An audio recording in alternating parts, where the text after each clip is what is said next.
Joining me right now, live from Davos, Switzerland, is Texas Congressman, House Foreign Affairs Committee Ranking Member, and House Homeland Security Committee Chairman Emeritus, Mike McCaul. Congressman, it's good to see you.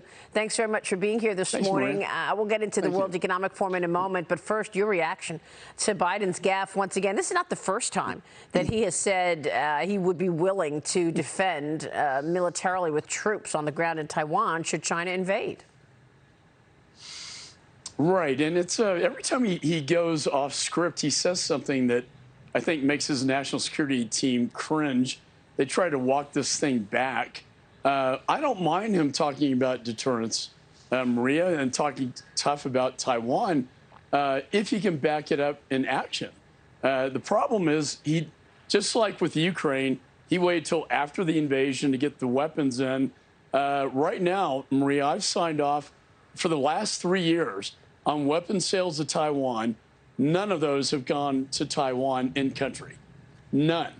Tough talk has to match tough action, and we're not seeing that right now. Well, I think, you make a really important point. I mean, so many people have said we need to be treating Taiwan the way we're treating Ukraine right now and ensure that Taiwan is well prepared should China decide to go in. And you're telling us that you've already approved a number of weapons to go to Taiwan and they haven't gotten there. Why? About 10 major weapon systems going back 3 years. I just talked to the ambassador from Taiwan. She said, why haven't I received these weapons? And then I talked to the State Department, Department of Defense.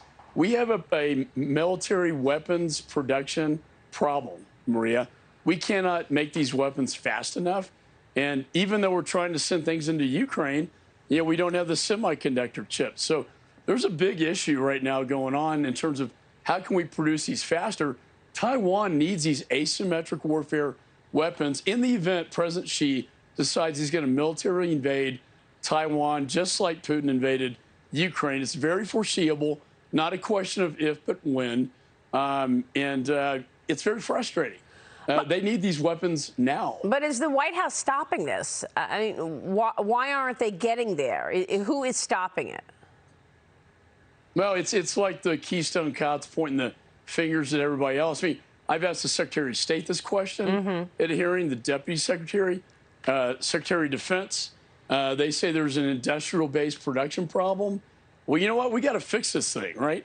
We have to backfill our own weapons systems, for God's sakes, that we've given, to the Eastern NATO countries. That's incredible. And so that's a serious issue and probably deserving of a full program of yours. But we're trying to fix it, but it's a real problem. Well, I'm really glad you raised this. It is a problem. And, the fact that you have approved all of this and it's still not there raises serious questions in terms of what is slowing this up. But the other serious question is why President Biden keeps making all these mistakes and gaffes. I mean, is he unfit to lead office?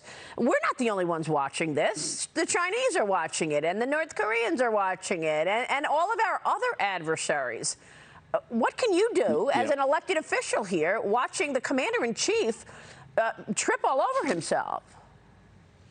Well, he's not disciplined, and he goes off script, and he says these things. As commander-in-chief, they listen to every word the president says. They may not listen to everything I say, certainly the president of the United States. And so all of our foreign nation adversaries are clinging on to every word he says. And when he makes these gaffes and goes off of what was really a doctrine of what's called strategic ambiguity. That's been the one China policy. Now, I may disagree with some of that policy. I kind of like, in a way, Maria, this tough talk of deterrence. But again, it's like Teddy Roosevelt, speak softly but carry a big stick. He speaks loudly, and there's no stick at all. And doesn't know what's going on. 3 years of weapons. Yeah, and actually may not know what's going on. I mean,